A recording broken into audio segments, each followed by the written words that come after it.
Hello! Nouvel épisode de cette chaîne YouTube baptisée Courez comme vous êtes. Je suis ravi de vous retrouver, ça faisait un petit moment que j'avais pas fait ce genre de vidéo où je me cale face à la caméra et je vous explique un petit peu l'intitulé de ce nouvel épisode. Aujourd'hui, on va parler de la prise en charge d'une athlète que j'ai la chance d'accompagner dans sa pratique trail, et je dirais outdoor de façon plus généraliste. Cette athlète a tout simplement décidé aujourd'hui de se prendre en charge, se prendre en main et aller vers ce qu'elle considère de quelque chose de plus cohérent, de plus fluide et plus en lien avec la personne qu'elle est dans sa passion outdoor. On a fait toute cette partie bilan où on est venu voir un petit peu son profil sportif, la façon dont elle se comporte, la façon dont elle bouge, la façon dont elle voit sa passion, tout ce qui est en lien avec son émotionnel, avec ses préférences naturelles motrices, avec la présence de réflexes archaïques, avec sa posture, aussi bien sa posture statique que sa posture dynamique, les sorties terrain qui vont aussi nous apporter énormément de réponses à ces questions. Et il y a un point essentiel que je vais aborder aujourd'hui. C'est une athlète qui souffre depuis quelque temps de problèmes récurrents de tendinite au niveau des ischio-jambiers. Donc les ischio-jambiers, vous le savez tous, c'est la partie postérieure de la cuisse avec une accroche sur la partie fessière au niveau de la tubérosité sciatique et qui descend jusqu'au niveau de l'insertion distale, donc au niveau du genou. Les muscles ischio-jambiers ont cette fonction de nous permettre de venir faire éventuellement une flexion de genou pour rapprocher schématiquement le talon vers la fesse. C'est un des rôles principaux, en tout cas, des ischio-jambiers. Cette athlète souffre donc de problèmes récurrents de tendinite au niveau de ses insertions hautes des ischio-jambiers, donc pratiquement donc, au niveau de la fesse. Et on s'est aperçu que cette athlète, chose vraiment qui peut paraître surprenante quand on voit les choses de façon un peu plus généraliste, on s'est aperçu que cette personne ne venait pas exploiter au maximum sa motricité qui était une motricité aérienne. Dans la motricité aérienne, on est tenté, on va souvent vers l'avant, avec un appui assez dynamique, plutôt sur l'avant du pied, une foulée très en fréquence, en cadence, une inclinaison plutôt du buste vers l'avant, et un mouvement spécifique au niveau des bras qui ont tendance d'aller plutôt de l'avant en arrière avec peu d'amplitude. On a fait un petit peu le profil sportif de cette athlète, et contrairement à ce qu'on peut imaginer de façon générale, quand on a une athlète, un sportif qui présente des problèmes de tendinopathie au niveau des ischio-jambiers, le schéma classique voudrait qu'on aille plutôt dans le sens de retrouver de l'élasticité et plutôt un travail en excentrique et venir calmer un petit peu cette tendance au rebond et au dynamisme et la ramener sur quelque chose d'un peu plus en flexion. Mais en regardant les gens, en les écoutant, en faisant des bilans cohérents, des bilans, je dirais, intelligents, il s'avère que dans nombreux cas, c'est tout à fait le contraire qu'on peut proposer. Donc, pour cette athlète, on est parti dans un schéma de favoriser encore plus ce qu'elle sait faire naturellement, c'est-à-dire une course et une motricité aérienne.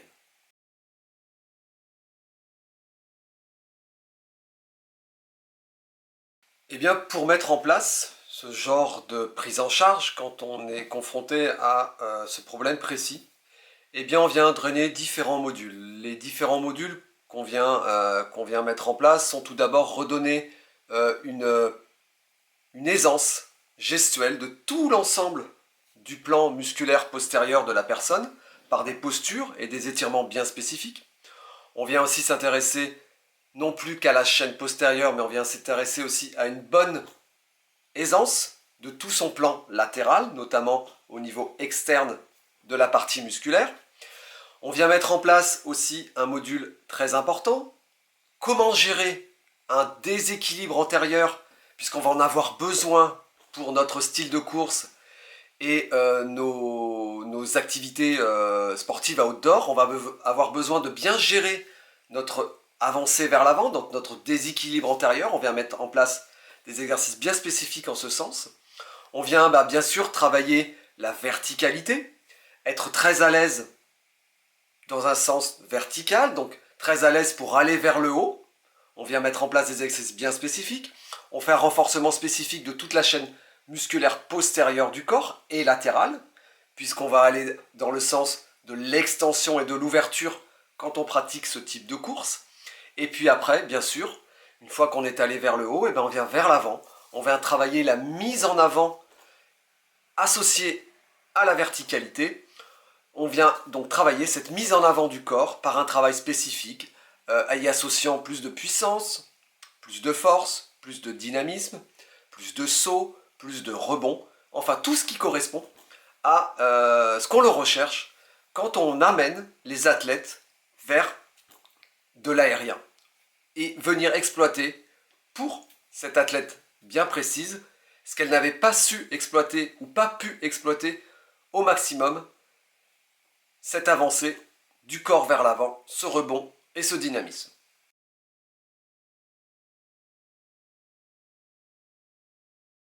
Eh bien, dans la suite de cette vidéo, on va s'intéresser à cette partie bilan qui permet de déterminer le profil sportif de la personne. Pour cet athlète précisément, après avoir fait cette analyse, ce bilan de son profil sportif, eh bien, ça nous a permis de donner la direction à suivre pour l'amener, elle, à sa solution. Pas celle du voisin, la sienne. Ici, on a choisi depuis longtemps de dire stop au copier-coller. Alors, bonne lecture et à très bientôt. Un test hyper important quand on fait le profil sportif de la personne est de venir tester son tonus musculaire.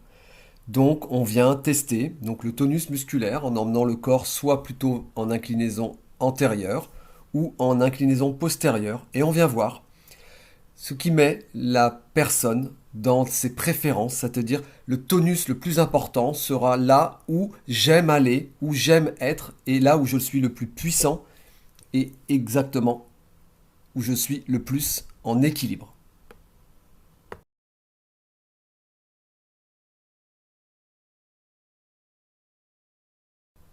Autre test très important parmi la trentaine de tests qu'on peut réaliser, c'est connaître aussi le tonus musculaire de la partie plutôt interne, notamment des membres inférieurs, ou la partie externe, qui va nous indiquer aussi une motricité plutôt aérienne ou plutôt terrienne, et on viendra aussi vraiment peaufiner un petit peu notre profil sportif par ce genre de test.